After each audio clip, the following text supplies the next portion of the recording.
With the new Biden administration, efforts to make abortion a sacrament of society with culture and government ramp up, I discuss why we should continue to fight for life, and talk about my personal experience at the Georgia March for Life in Atlanta. My name is Sean Clinton, and this is the God of Freedom Show.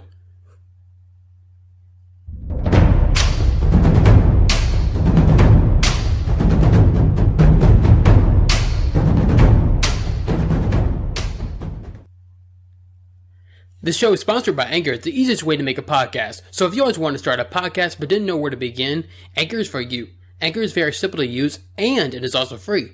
All you do is simply record the audio from your phone, computer, laptop, or wherever, edit it, and then post it.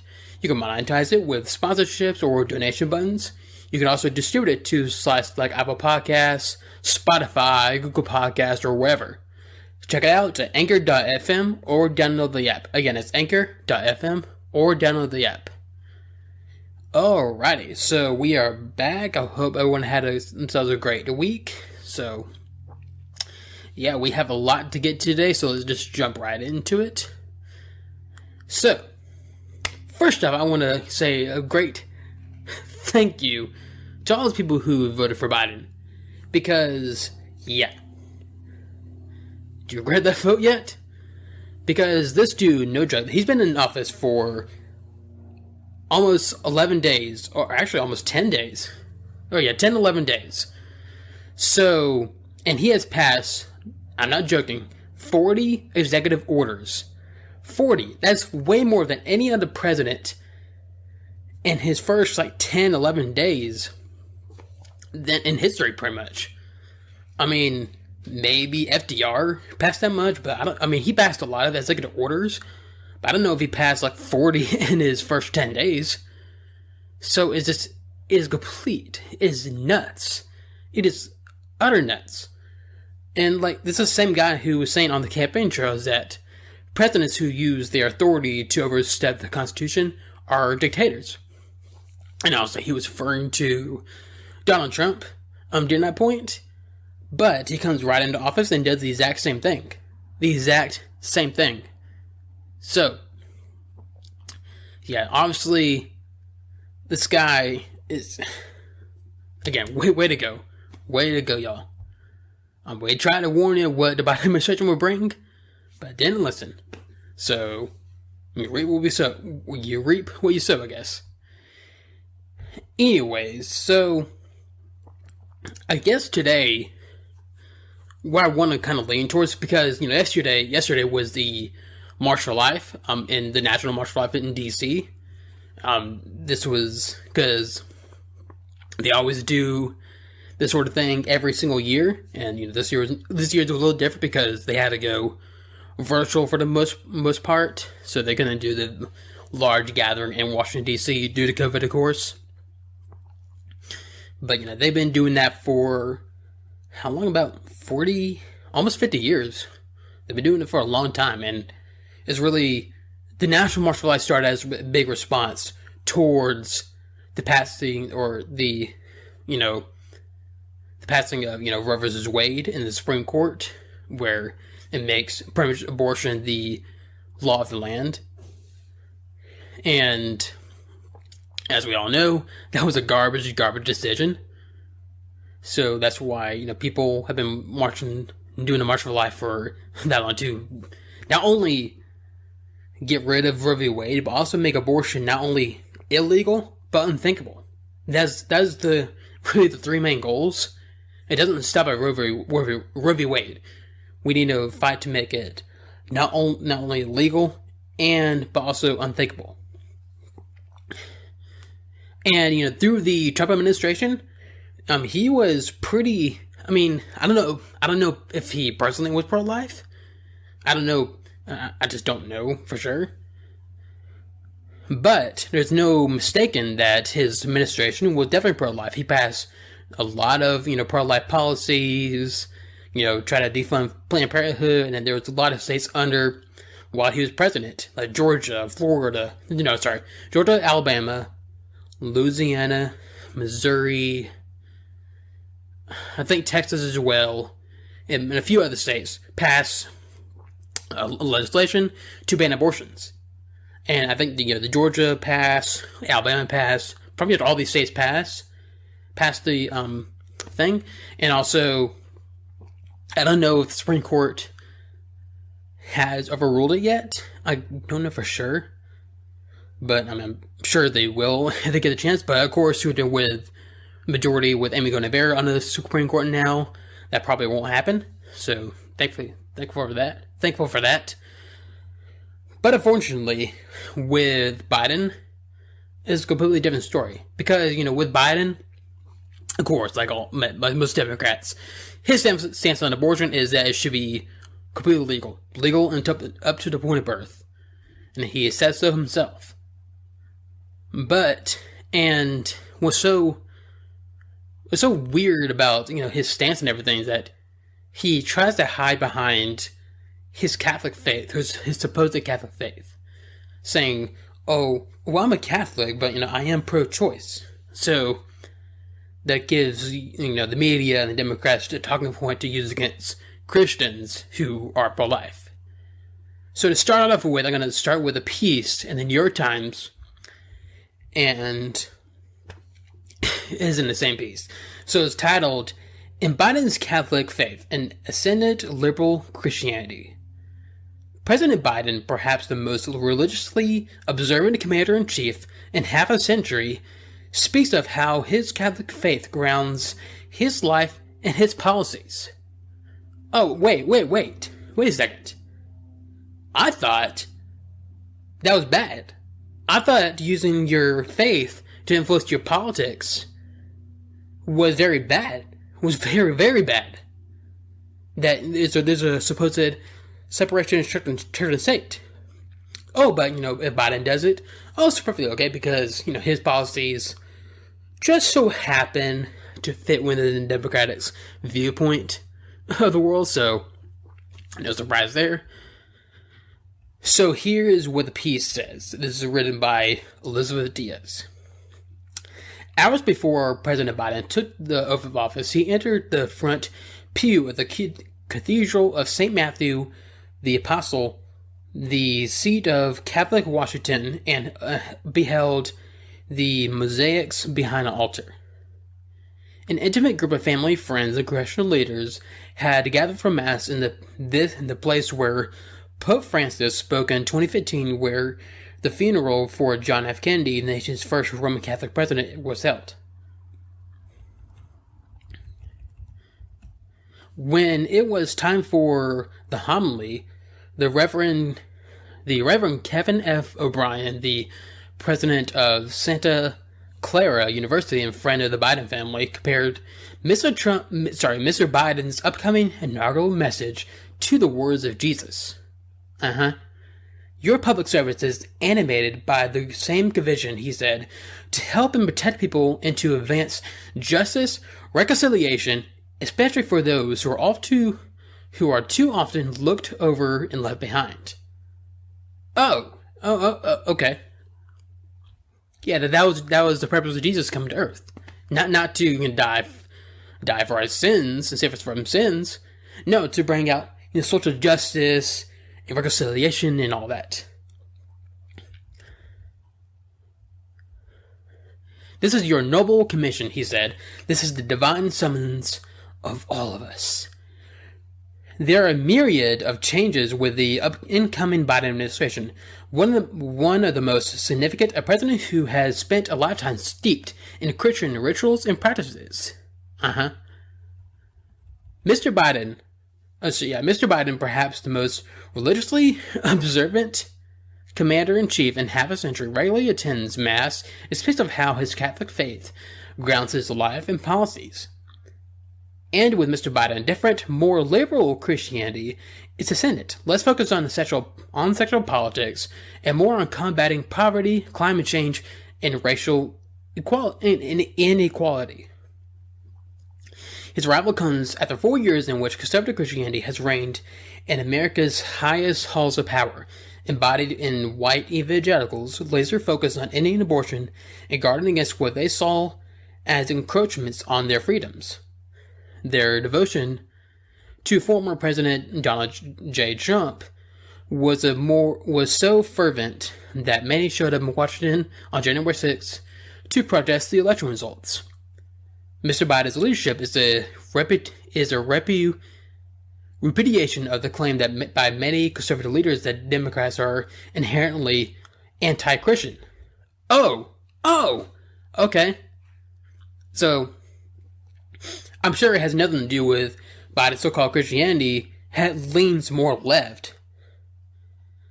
Like, that's the thing, it is very obvious that, not every Democrat is anti-Christian, but the broad swath of leftist Democrats are pretty much anti-Christian. They hate the values that come from Christianity and all that. But now they're using Biden as an excuse, saying, "Oh no, we're not anti-Christian. We're just anti-bigotry." So, of course, Biden's version of Christianity is a woke Christianity that's what happened to fits within the Democratic worldview. So let's continue on right here. His rise comes as fewer registered Democrats identified as Christian. Nearly half are religiously unaffiliated or believers of other faiths, a share that has grown significantly in recent years, according to the Pew Research Center. About 80% of registered Republicans are Christian.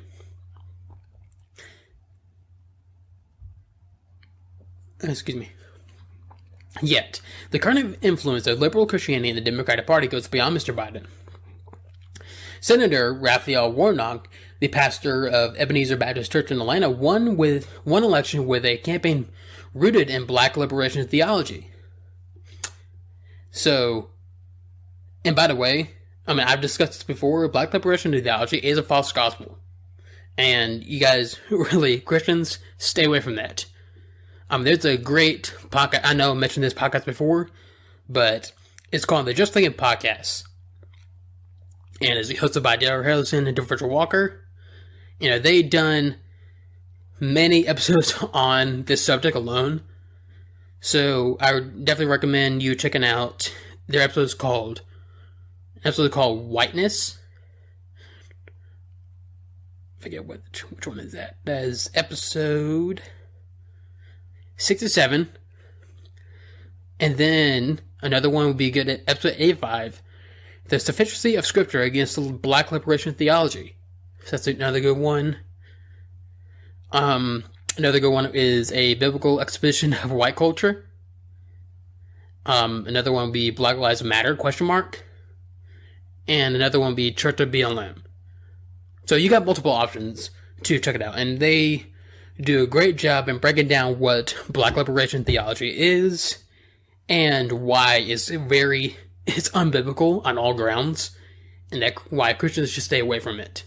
But they are a solid podcast. I would definitely recommend checking them out. Anyways, let's continue on here. The Sunday after his election, Mr. Warnock preached about the John the Baptist, the truth-telling troublemaker. He said he was beheaded by King Herod for his prophetic witness. Representative Cori Bush, pastor who led Kingdom Embassy International in St. Louis, has started her tenure in Congress advocating for a universal basic income. Representative AOC connects her Catholic faith. I didn't know she was Catholic. With her push for reforming healthcare and environmental policy. She has said her favorite Bible story is one where Jesus, in anger, threw money changers out of the temple. Okay. In his inaugural address, Mr. Biden rooted himself in the country in a Christian moral vision that makes room for a pluralistic society, unlike his predecessor, who promised to make America a certain kind of Christian nation. Mr. Biden quoted Augustine, a saint in my church, he said, who wrote that a people was multitude defined by the common objects of their love. Augustine, the 4th century North African bishop, recognized that no political community was going to be the city of God on earth, explained Eric Gregory, professor of religion at Princeton University. This passage is from the Saints of City of God, has been used in the 20th century to open up the space for a non-theocratic way for Christians to understand what it means to be citizens in a plural society. For Mr. Biden, it was a subtle and explicit effort to show a different vision of a way in which a Christian could imagine themselves as part of a diverse America, one that is defined by these common objects of love rather than by hate, fear, or exclusion. Because, that's what Christianity is all about. It's all about the true Christianity is. It's all about hate and fear and exclusion. So, again, what this piece is pretty much just the media hiding behind Biden's faith to say, we're not anti-Christian at all. And they use that to make an excuse for his viewpoints on things like abortion. Because he's very pro-abortion, like I said earlier. And to say that, see, he's a Christian and he's pro-abortion. So why are you Christian? Why can't you be pro-abortion if he is? Well, I'll tell you why in a little bit. Sorry. Okay, so I'll continue on right here with, Biden's recent executive orders on abortion and everything, and why we should continue to fight back. But first, you gotta go over to YouTube or the God of Freedom blog to check it out. So not only you get the rest of this episode, but by the topic-wise, but also towards the end when I continue to go through the Book of Acts, and also good stuff and bad stuff of the week. And remember, you can find this show on Apple Podcasts, Spotify, or wherever you listen to podcasts. Otherwise, I'll see you next week. This is the God of Freedom Show.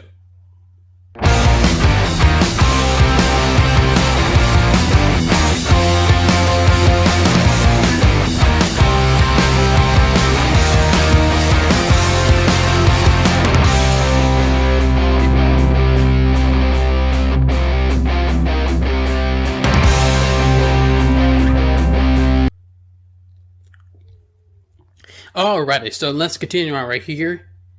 So now let's jump to what Biden did as far as executive orders on abortion. So like I said earlier, he is very pro-abortion. He says so himself. And he has said, as when he becomes president, he's going to erase all the damage that Trump has done. Actually, here's a quote for it right here. This is per BuzzFeed News. The best way to describe the executive orders is to undo the damage Trump has done. The memorandum reverses my predecessor's attack on women's health access as we continue to battle COVID-19 is even more critical. Americans have meaningful access to health care. So that's all it is. But here's the executive order that he passed.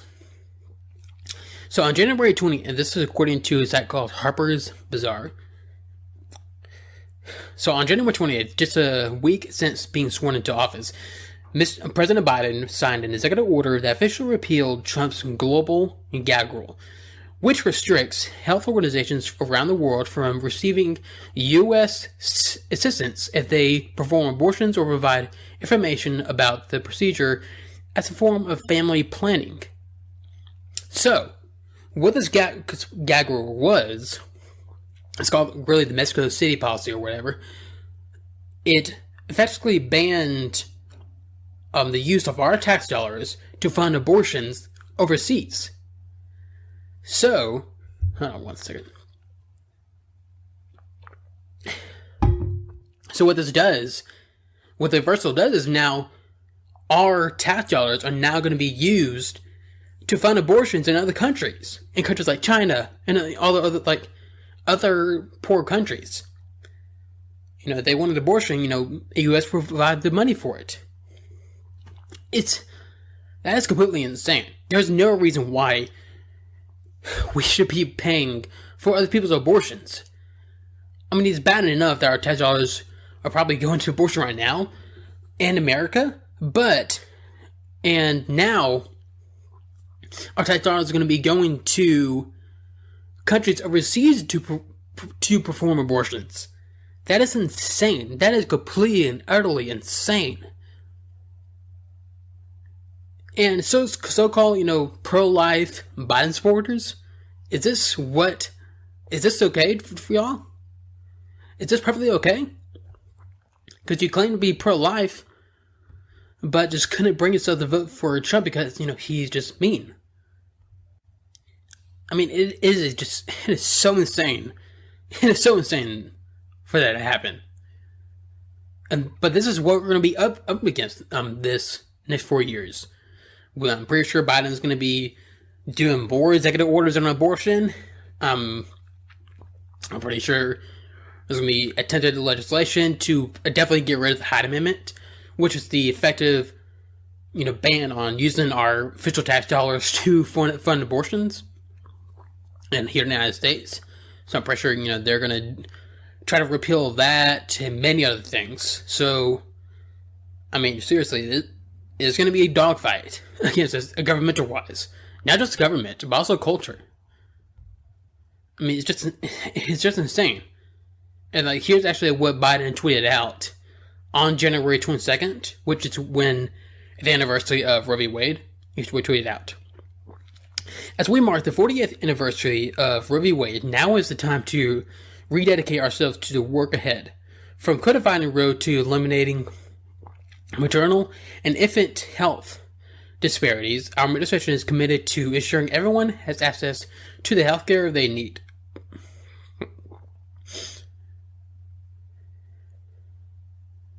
So,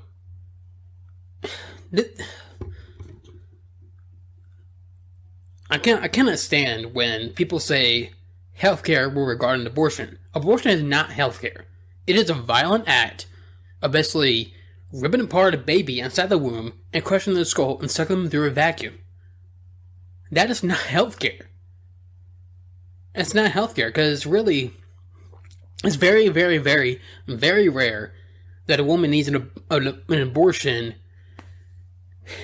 to save her life, and even then, you really don't need it because either way, the woman's going to give birth to the baby, or somehow it's going to be taken out, depending on the trimester. So really, there's no reason to have an abortion, healthcare wise. So in labeling it as healthcare, it's so stupid. It's not healthcare in any way. But again, this is what we're me up against. So it's insane. It is completely insane, and this doesn't stop at the government level. It's going to continue on into the culture, into the church. So here's a couple pieces I'm going to read right here. So one is from NPR, and it's one the NPR piece is titled, "Biden is Catholic. He also supports abortion rights. Here's what that can mean."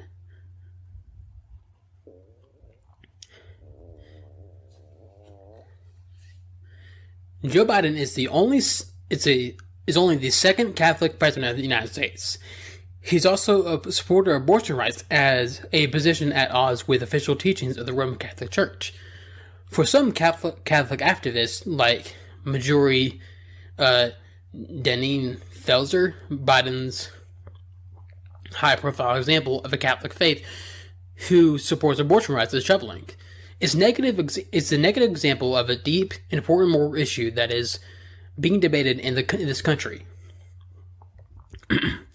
For some, a challenge for others. An opportunity. Dana Felser is president of the Susan B. Anthony List, a group that works to elect national politicians who are opposed to abortion rights and to advocate for laws eliminating abortion. She's particularly concerned about Biden's embrace of a broader push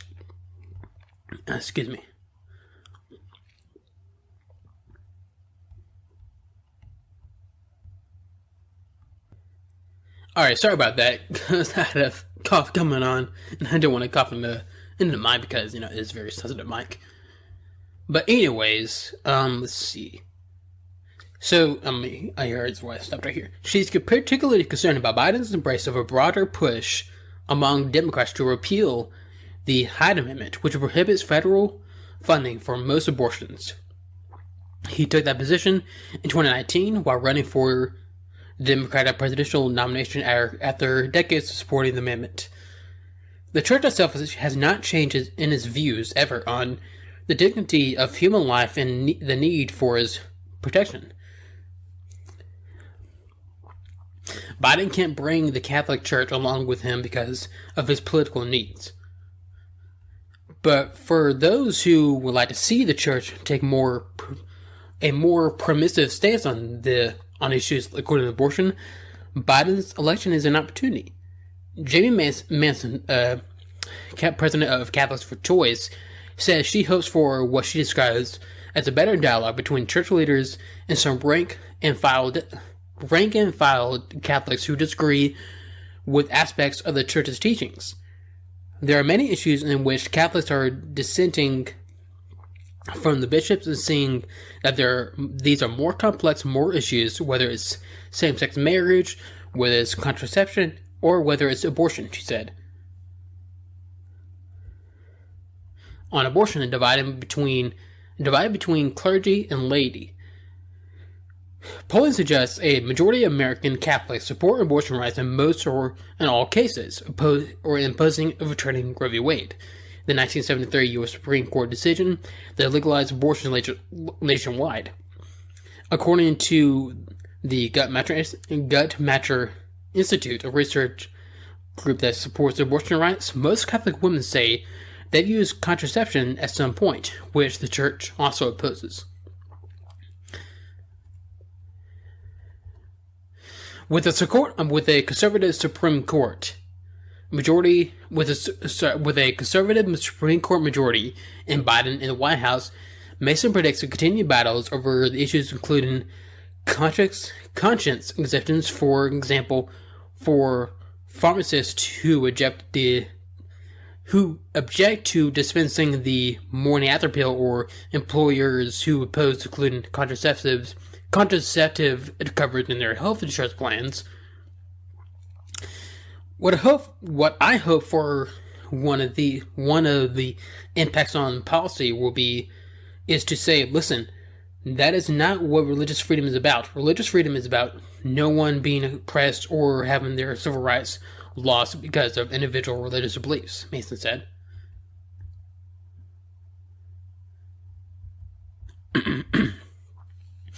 A devout Catholic president. Conservative Catholics, meanwhile, are worried that Biden will roll back Trump administration policies that they've seen as victories for religious liberty, or the goal of restricting abortion. During the first White House press briefing of the Biden administration, a former Catholic network EWTN asked Press Secretary Jen Psaki about Biden's abortion policies, including the Hyde Amendment. And he was interested. I would just take the opportunity to remind y'all that he's a devout Catholic and somebody who attends the church regularly. He started his day attending church with his family this morning, Psaki said, adding that she had nothing more specific to say about the time. At the time. Already the administration has said Biden is preparing to reverse the Mexico City policy, which prohibits U.S. funding for organizations that perform or refer patients for abortions in other countries. But a study in the journal Lancet found that the policy actually increased the abortion rate in some countries, most likely because it has also reduced access to contraception. Something that Biden, from a policy perspective, is going to do things that end up reducing the number of abortions. Said Natalia Imperatore, a progressive Catholic and theologian and religious studies professor at Manhattan College, New York. So, yeah, that's quite a piece right there. And by the way, yes, I mean, I don't know the full study about how legalizing abortion somehow, reduces the number of abortions. I don't know the study on that, so I really can't judge it. But so what? It's still legal. It still happens. So it does need to be illegal and unthinkable. That's the purpose of the pro-life movement, is to make it unthinkable and illegal. So here's now another piece in The Hill, and it's titled, "Pro-choice pastors like Raphael Warnock have the Bible and history on their side." Let's see what this piece says right here. Reverend Raphael Warnock described himself as a pro-choice pastor, a label that prompted swift and merciless attacks from Republicans eager to turn Georgia's Senate runoff into a referendum on faith and abortion. After declaring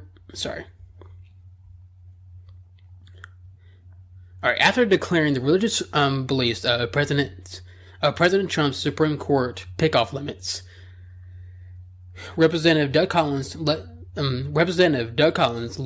loose on Warnock's faith, claiming that there's no such thing as a pro-choice pastor. What you have is a lie from the bed of hell.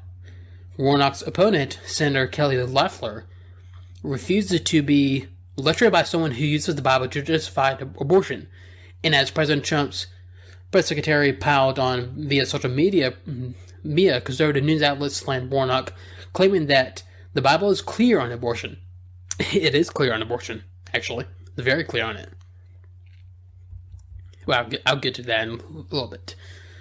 But therein lies the rub. Not only do Warnock's detractors ignore history and the Bible itself, their certitude and intolerance for differing perspectives only deepens America's extreme social, cultural, and political divides. The rank hypocrisy of Republican attacks on Warnock's faith aside, the Bible makes no mention of abortion. This remarkable silence, along with the first Christians' divergent views on the issue, instantly deflates sweeping claims that the Bible is clear on abortion. Oh, because it doesn't mention the word abortion itself, that means, the Bible has nothing to say about it. It's the same excuse they try to use for same-sex marriage, that, the original translations didn't have homosexuality on it, so there's no ban on it. No. The Bible is very clear in Leviticus. Leviticus is very clear. Man shall not lie with man like with woman.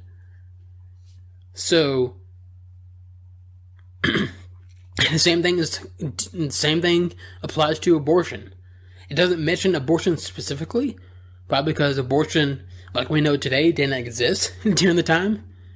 Probably the abortion itself didn't exist, or the name abortion itself didn't exist.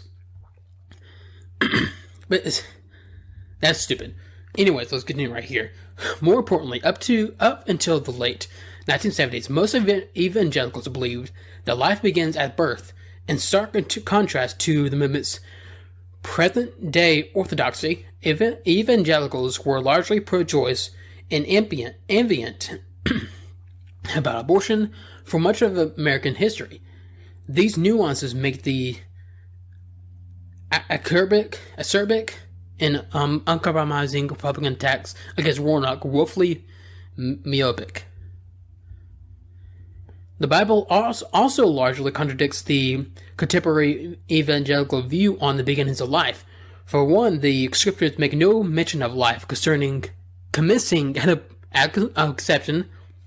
Moreover, many Bible scholars argue that a passage frequently cited by abortion opponents relates not to when life begins, but to God's foreknowledge and omniscience. At the same time, no fewer than 4 biblical passages that say that life commences with a first breath. The book of Genesis, for example, holds that man became a living being only after God breathed into his lungs the breath of life. The book of Job states that the Spirit of God has made me The breath of the Almighty has made me. The breath of the Almighty gives me life. The book of Revelation details how the dead arise after inhaling the breath of life from God. Similarly, God told Ezekiel, I will put breath in you, and you will come to life. With particular relevance to abortion, Ezekiel goes on to write that a pile of bones, tendons, flesh, and skin with no breath in them only came to life after breath entered them. More importantly, a Mosaic law found in the same book as the Ten Commandments holds that causing a miscarriage is not a capital crime, undermining a key conservative argument that abortion amounts to murder. But God also causes the abortion of any fetus conceived through adultery. No, that's not what it means at all. This piece is garbage right here, so I'm going to stop right there. So, again, the Bible, very clear on abortion. Very clear. It's about what the piece says. So I'm going to go through a bevy of pieces of scripture real quick. Before I knew you, this is from Jeremiah 1:5, and this is from the NASB. Before I formed you in the womb, I knew you, and before you were born, I consecrated you. I have appointed you as a prophet. I appointed you a prophet to the nations. Psalms 139, 13-14. For you formed my inward parts. You wove me in my mother's womb. I will give thanks to you, for I am fearfully and wonderfully made. Wonderful are your works, and my soul knows it very well. Exodus 20:13, you shall not murder. And then finally, Genesis 1:26-27. This is the key verse right here. Then God said, let us make man in our image, according to our likeness, and let them rule over the fish of the sea, over the birds of the sky, and over the cattle, and over all the earth, and over every creeping thing that creeps on the earth. God created man in his own image. In the image of God, he created him, male and female, he created him.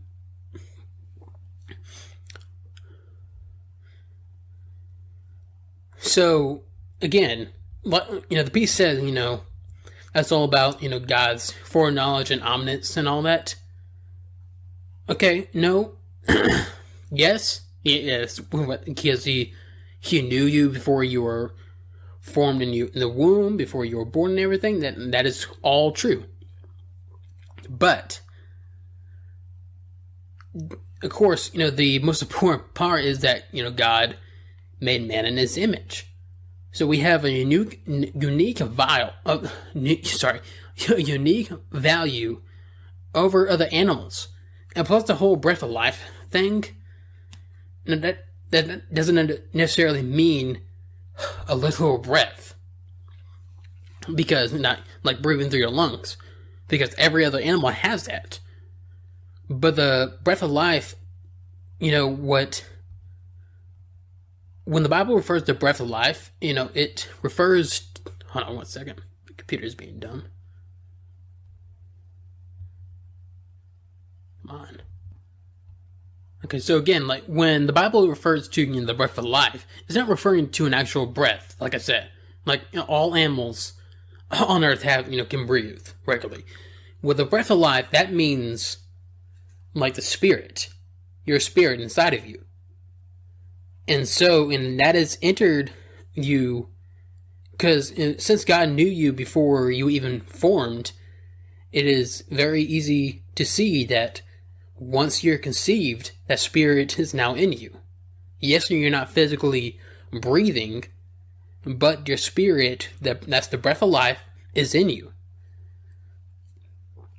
So that's again, the Bible is very clear on it. And so this is the fight we're going to be up against. these next few years.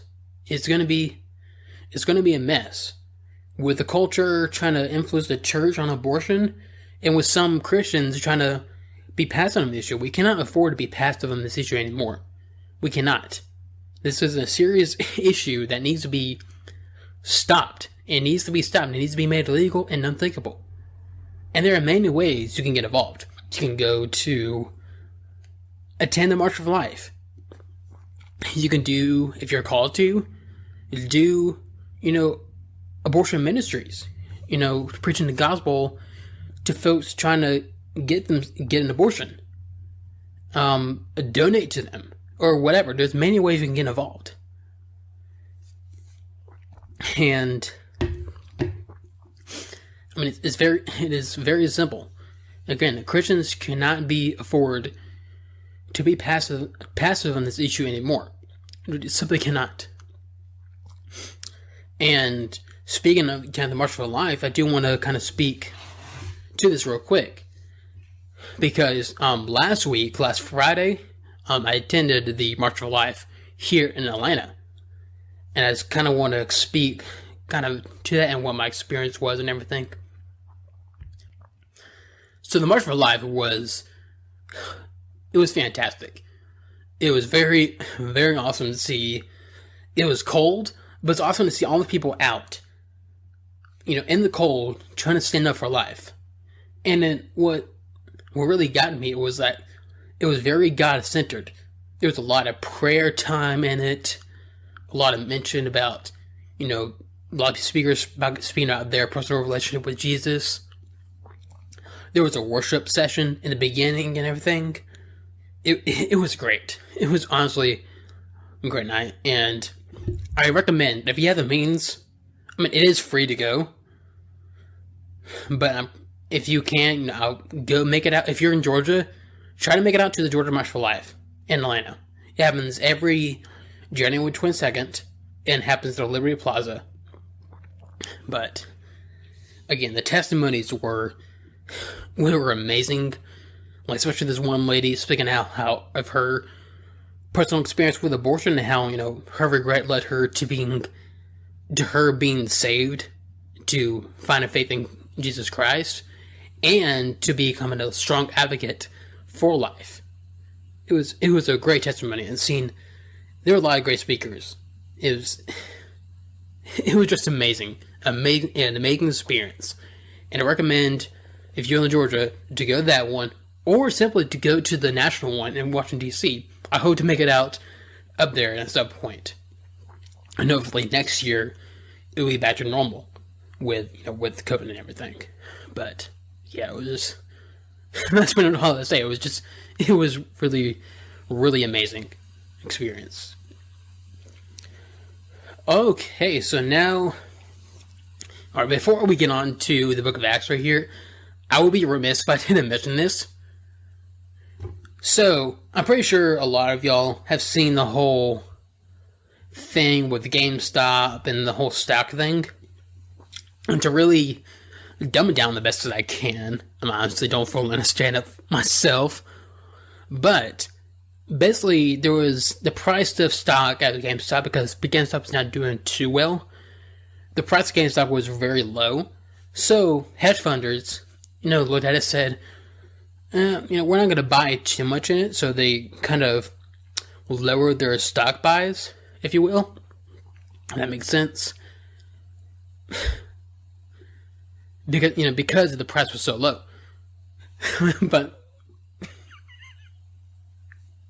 But then, some Reddit users, I'm not kidding, Reddit users, which Reddit is the meme capital of memes,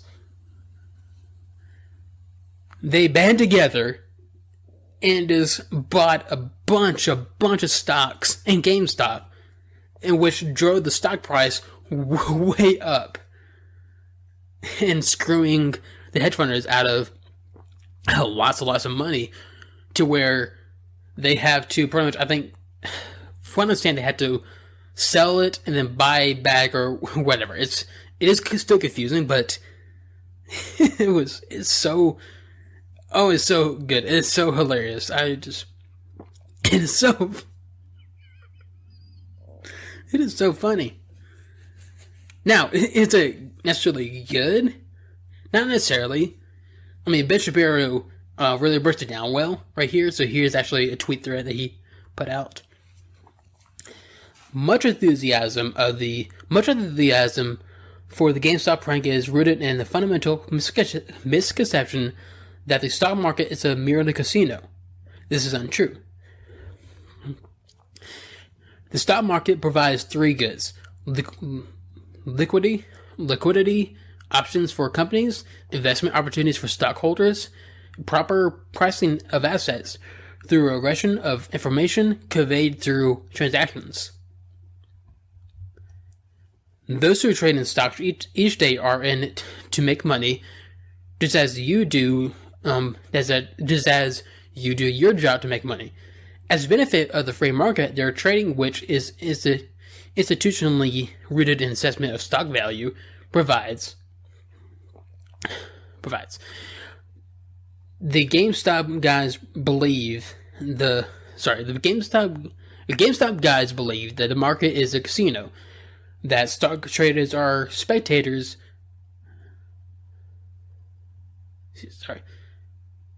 The stock traders are speculators who do not provide, and that purely gaming the system is how they make their money. If we all believe that, nobody should invest the stock market, period. It is actually illegal to engage in the pure pump and dump in which you lie to fellow investors about undervalued stocks in order to make the profits when you drive up the price and sell. What the GameStop guys did isn't illegal because they're not lying. They admit GameStop isn't worth much. They're just in it for the LOLs and the screwing of the hedge fund guys, which does make this funny, but also reinforces untruths about the market generally. In other words, there is a reason EtherRich is trending. The motivating factor here isn't really hedge fund corruption.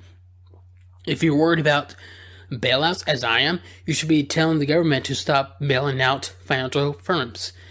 It's pure dislike for hedge fund guys. Some hedge fund guys are jackasses. Some aren't. But undermining confidence in the pricing and mechanism of the market is to make some quick cash and screw those guys over isn't virtue. Though again, it would take a hard stone not to laugh. That is true. It would take a hard stone not to laugh at this. It is really, really, really funny. It's the funniest thing I've ever seen on the internet for a while. But it is true. It is not necessarily a good thing. And he did a whole podcast on this. So go to the Ben Shapiro show and listen to, I believe it'd be Thursday's podcast. He kind of breaks down this whole thing very well. I still don't fully understand it, but he does. He tries to simplify it as best as he can.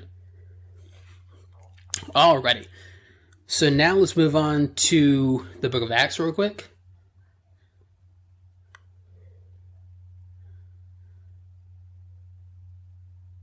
So the Book of Acts says, hold on. So we're going to be in chapter 4. We're going to be going to 13, starting with verse 13.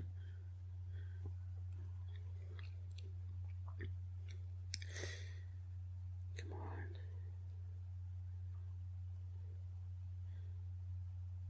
Chapter 4. Verse 13. And remember, you can follow me along if you want, and I'll be in the NASB. Now as they observed the confidence of Peter and John and understood that they were uneducated and untrained men, they were amazed and began to recognize them as having been with Jesus. And seeing the man who had been healed standing with them, they had nothing to say in reply. But when they had ordered them to leave the council, they began to confer with one another, saying, "What shall we do with these men? For the fact that a noteworthy miracle has taken place through them is apparent to all who live in Jerusalem, and we cannot deny it.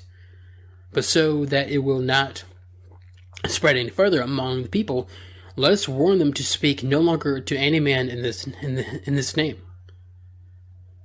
And when they had summoned them, they commanded them not to speak for or teach at all in the name of Jesus.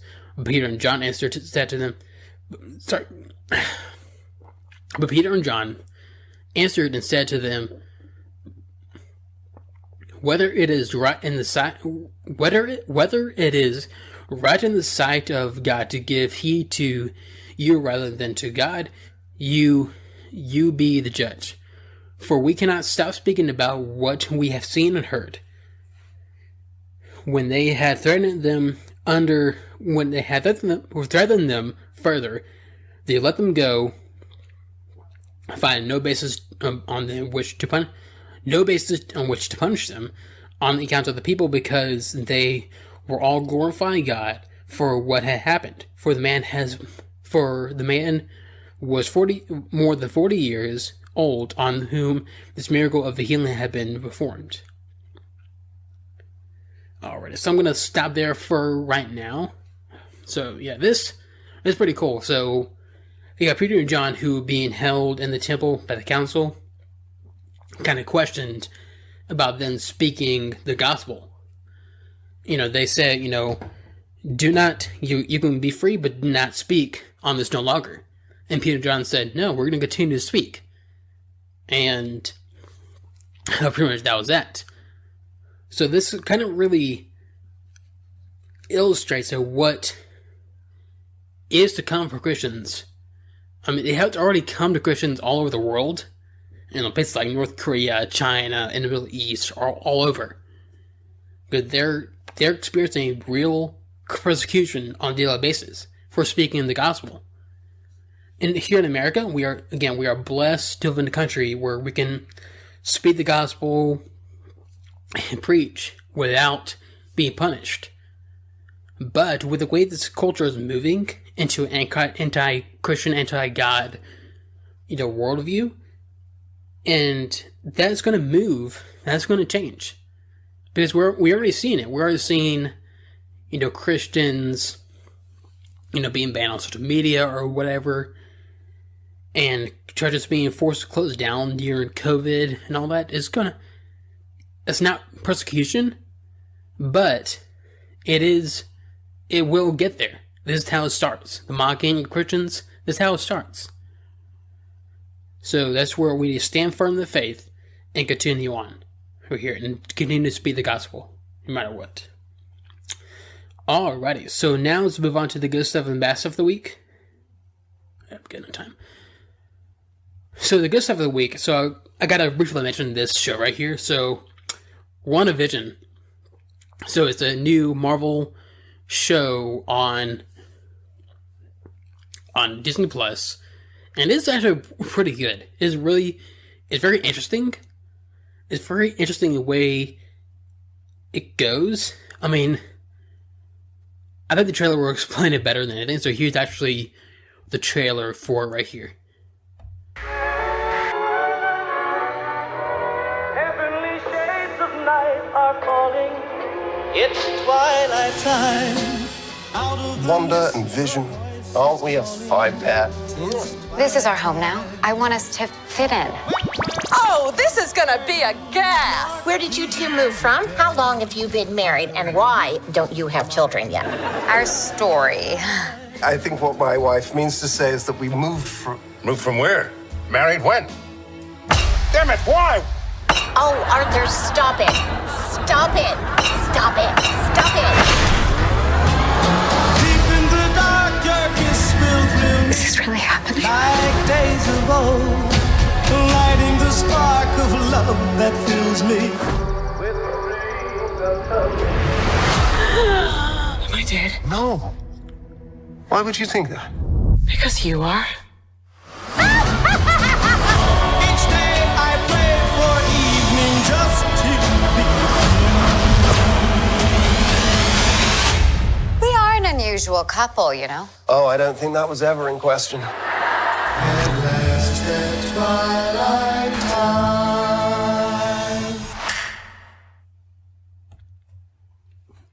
So the first few episodes, 3 episodes, starts off with is a sitcom pretty much. The first one is it's a sitcom in the 50s, and the second one is a sitcom in the 60s, and then it goes to the 70s. It's very interesting, but it is kind of gives you clues of what's going on exactly. And then episode 4, the recent episode, kind of gives you a lot of the answers right there.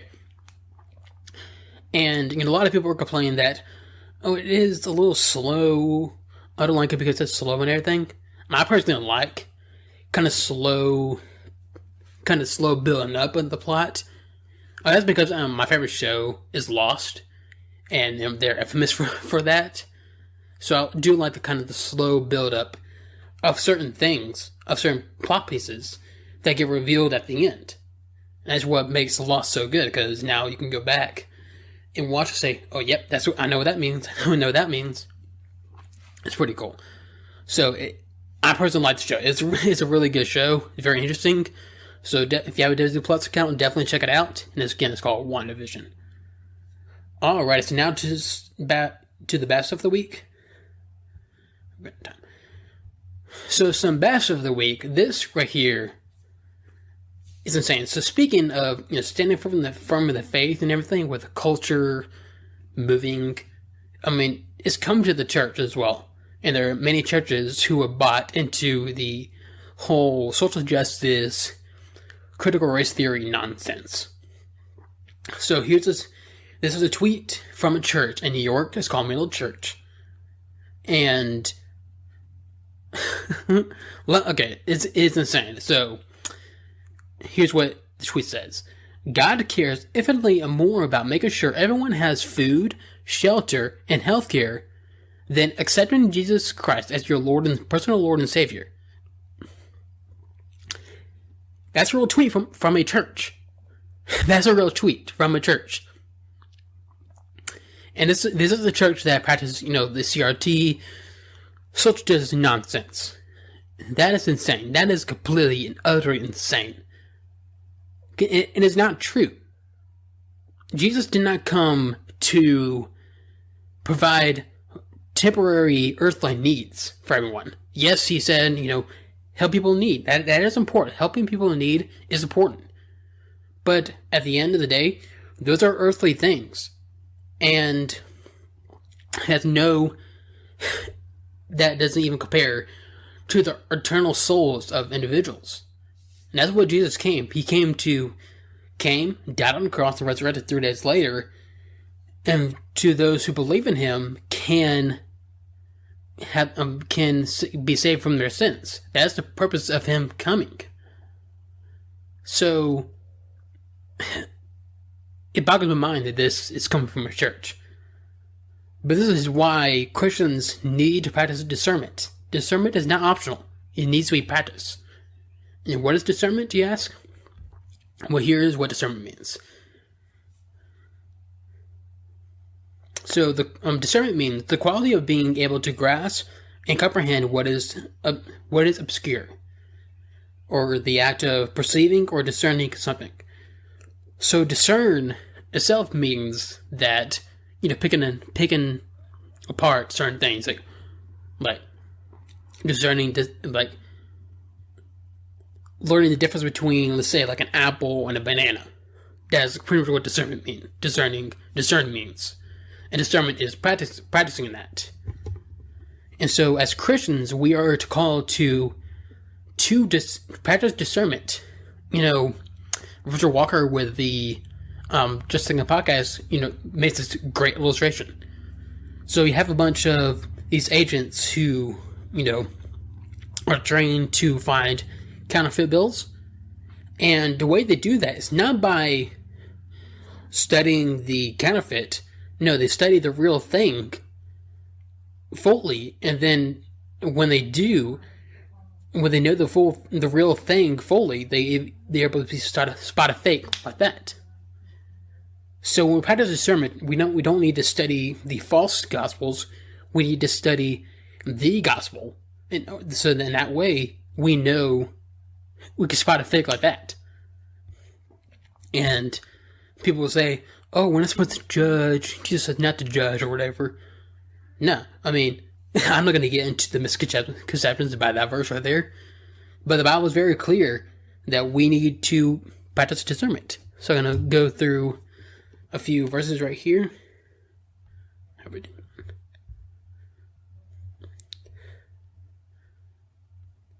So we're going to time.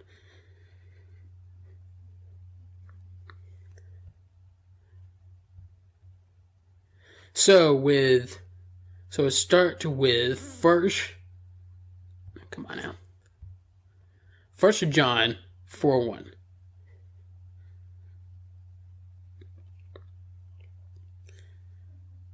So 1 John 4:1 says, "Beloved, do not believe every spirit, but test the spirits to see whether they are from God, because many false prophets have gone out into the world. By this you know the Spirit of God. Every spirit that confesses that Jesus Christ has come in the flesh is from God.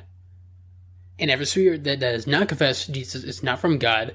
This is the spirit of the Antichrist, in which you have heard that it is coming, and now it is already in the world." So, and again, 1 John is very clear, is that there'll be many false prophets, and we need to test the spirits of these prophets right here. Test the fruit, test what they're teaching and everything. So now let's jump to Philippians 1, starting from verse 9. So this says, "And this I pray, that your love may abound still more and more in real knowledge and all discernment, so that you may approve the things that are excellent, in order to be sincere and blameless until the day of Christ." Romans 12:2.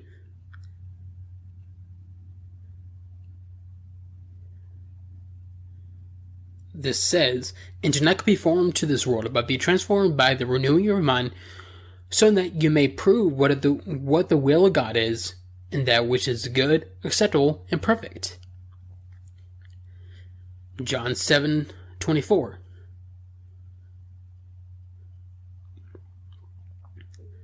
John 7:24 says, "Do not judge according to appearance, but judge with righteous judgment."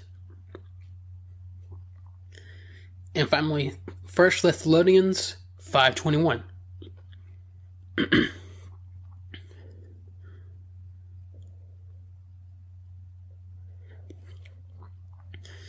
"But examine everything carefully, hold fast to which is good, abstain from every form of evil." So again, the scripture is very, very clear on this. It's very clear on what we need to practice, and then we need to practice the discernment and everything. Because when we practice discernment, it is because the reason why, because there will be, like the scripture says, there will be many false prophets that come, and we need to be able to pick out the difference. And we also need to realize, this world. The world is dying, and that's why everything's so chaotic, because it is dying. It's going to come to an end. So we shouldn't put all our hope in this, this dying world. Because as 2 Peter 3:13 says, as 2 Peter 3:13 says, "And according to his promise, we are looking for a new heavens and a new earth in which righteousness dwells." So we're looking for a new heavens and a new earth. So it's very, very clear on that. So it's just, that was an insane tweet. I couldn't believe my eyes when I first saw it. Alrighty, so then that's all I have for this episode. So I'll be back here next week with all of the latest. My name is Sean Clinton, and this is the God of Freedom Show. If you enjoyed this episode of the God of Freedom Show, don't forget to like, share, and subscribe. Remember, you can find this show on Apple Podcasts, Spotify, or wherever you listen to podcasts. This episode is brought to you by Anchor. Thank you for listening or watching.